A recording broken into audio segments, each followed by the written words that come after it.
Aku mari minum gini, mari minum. Tak taruh lah kayak gini. Aku ngobrol lagi Mas Om. Mas, ini ngobrol aku biasa. Entah kenapa motoku langsung rene lho. Tertuju nang gelas ini. Gelas ini jalan. Sampai sini Mas, sama delok kan. Delok.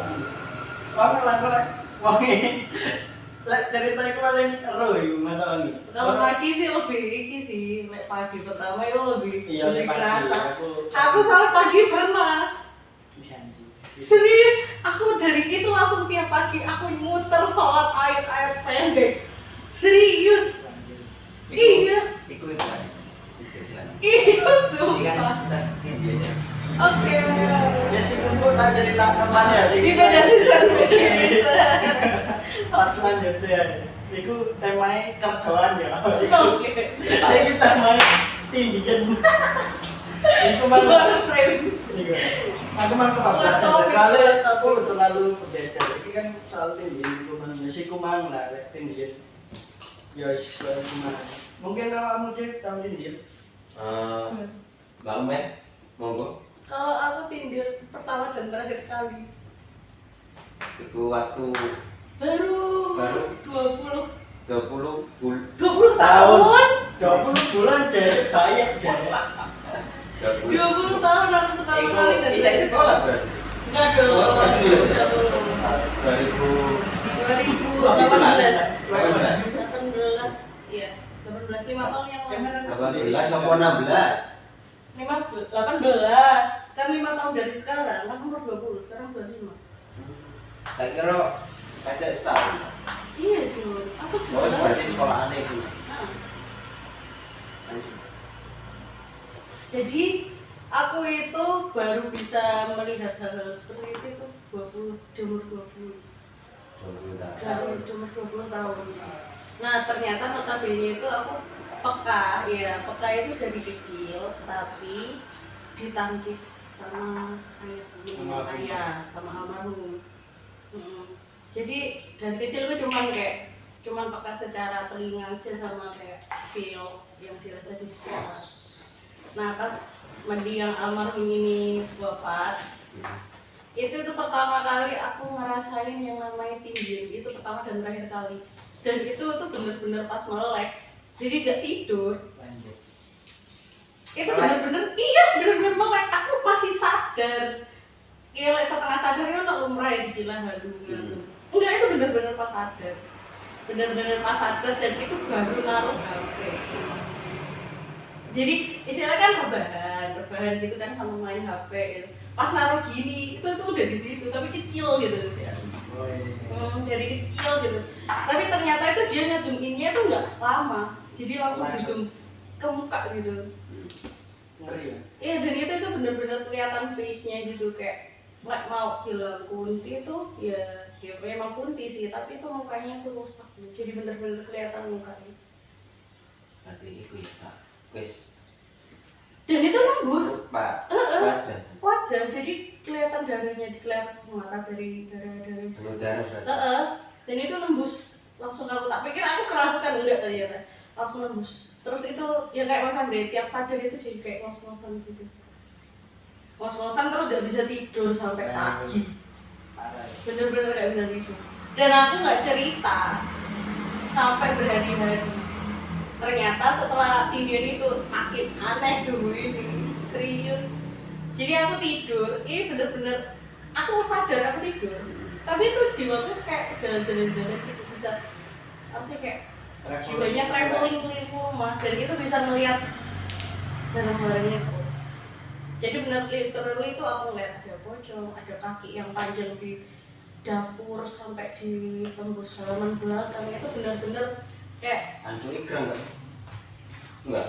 kayaknya itu di situ itu yang punya tanah itu genderuwo. Ya informasi aja, rumahku itu kayak rumah angker tapi sebelahnya yang Berarti sebelah itu sebelah rumah itu rumah kosong yang dominan angker dan jadil. Imbasnya itu ke rumahku gitu. Jadi itu si genderuwo ini tuh kan gede. Nah itu kakinya Iya, Hutan Abang G, besar. iya, Abang G. Si Abang G ini kakinya tuh besar banget dari halaman belakang sampai ke dapur rumah. Nah, terus yang di gudang ini di belakang. Jadi rumahku kan kayak cuman lurus belok masuk gitu doang. Dan Oh berarti letter L. L doang kayak habis masuk lurus belok ke kiri terus lurus lagi belok ke kiri kanan udah gitu toh. Nah pas di ruang tengah itu pas banget itu di belakangnya itu ada musola sama gudang sama kamar mandi. Nah di gudangnya itu ternyata itu ada pocicak. Terus di kamar mandinya itu ada kayak kita yang jaya beneran itu pertama kali dan aku juga tetap gak bilang setelah mimpi pertama itu. Setelah mimpi kedua kok sama aja, tapi aku pindahnya di rumah yang kosong itu. Jadi aku itu merasa kayak aku ya berinteraksi sama di sebelah. Nah setelah itu aku paginya bilang ke mamaku, mah kayak aku pernah nggak sih di rumah ini gitu. Terus mamaku bilang, loh enggak, kamu sejak lahir itu sudah di rumah ini, kamu nggak ada campur tangan sama rumah sebelah. Loh tapi aku ini ngerasain di samping ini ada ini aku ceritain semua dan mamaku mengkonfirmasi kalau iya memang itu isinya kayak gitu. Kamu tahu dari mana? Aku malah digituin. Ya aku apa dong? Loh aku perasaan pernah ke situ. Aku gitu. Jadi kayak bener-bener ngotot aku pernah ada di dalam rumah itu dan berkecimpung di rumah sebelah. Berarti nge-flashback. Iya, jadi makanya aku nih bertanya, masa aku ini kayak reinkarnasi orang gitu loh yang ada di rumah sebelah gitu. Dan ya kalau dibilang reinkarnasi bisa juga karena di antara saudaraku yang lain itu aku yang nggak mirip sendiri. Ada yang mirip sama aku tapi sudah almarhum. Itu adiknya ayah juga. Ya mungkin itu ya. Mungkin ya. Dan kayak itu ya kayak pertama kali bisa ngeliat ya.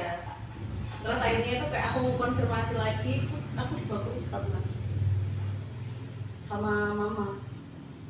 Terus? Ya emang dikonfirmasi, oh anak ini maksudnya memang notabene udah dibuka lagi dan udah gak bisa ditutup karena emang udah dewasa. Tapi Bisa sih. Harusnya bisa, tapi kan notabene aku ini sudah balik, jadi nggak bisa ditutup secara sempurna. Gitu. Jadi tapi nggak jeruk ya?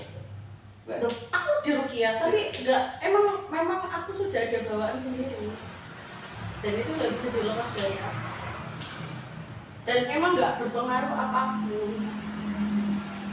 Berarti positif ya. Dan ada juga cerita nih kan memang keluarga aku dari awal nggak percaya aku bisa lihat. Iyalah dari 20 tahun yang lalu aku nggak bisa lihat, tiba-tiba bisa lihat. Itu mereka itu nggak ada yang percaya sama sekali sama apa yang aku omongin. Dan ini keluarga aku mulai percaya itu pas udah ngalamin sendiri apa yang aku tahu dan aku rasain di rumahku.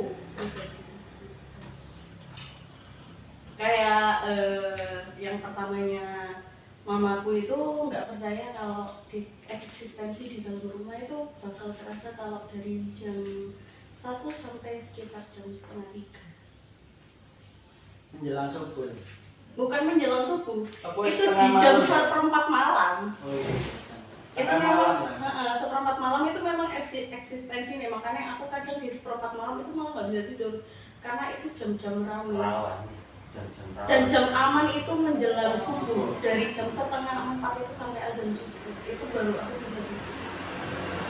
Jadi aku kayak bilang kayak, kalau malam mending tidur. Dan saya gini mas, kamarku itu di depan sendiri dan notabene jendelanya lebar banget kayak ini. Mas Dani auto-toin gak ya jendelaku segini? Itu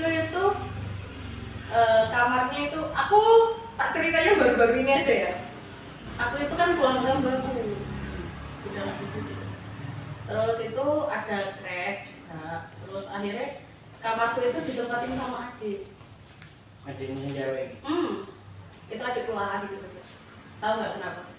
Dia ngeliat siluet Pocicca karena di dalam rumah itu dikasih mama lampu. Jadi sejak itu adikku nggak mau lagi. Terus Tempat di kamar itu. jadi kosong. ternyata sebelum adikku itu kakakku itu juga pernah tidur di situ, itu melihat itu katanya itu diintip warna merah, mata merah gitu lah. Iya serius, jadi kakakku juga Apa kan gede aku yuk. iya beneran, jadi kayak kakakku kan sleep call, mbak cowok dulu, mbak suaminya yang sekarang kan sleep call, jadi kan fresh lah istilahnya kan. Itu Bucin lah. Masih bucin. Itu tiba-tiba itu katanya ada kayak merah nyala gitu, makanya sekarang pindah ke kamar tengah. Dan satu-satunya orang yang bertahan di kamar depan itu cuma aku. Dengan semua gangguan istilahnya. Ada masa gangguan itu muncul itu pas aku nggak di situ. Jadi keluarga gue yang ngalamin gitu. Mulai dari kayak jemuran pakaian di dalam rumah yang bergerak sendiri. Terus kayak kan istilah kamar sama keluar itu kan kedengaran ya. Itu biasanya itu malam tuh kayak ada yang nyalain TV. Gitu. Terus pas dilihat itu mati, masuk nyala lagi. Gitu. Itu sering banget sih. Jahil. Karena memang notabene yang ada di kamar tuh jahil. Itu tak akuin karena aku kan punya 2 ponakan. Itu dua-duanya gak ada yang berani masuk ke kamarku pas itu. Melihatnya kalau Brina ngomong itu kayak ada orang jelek. Ya mungkin itu si Pendi yang ngingetin aku gitu loh. Tau gak sih? Yang awal kamu di sini. Itu si ibu itu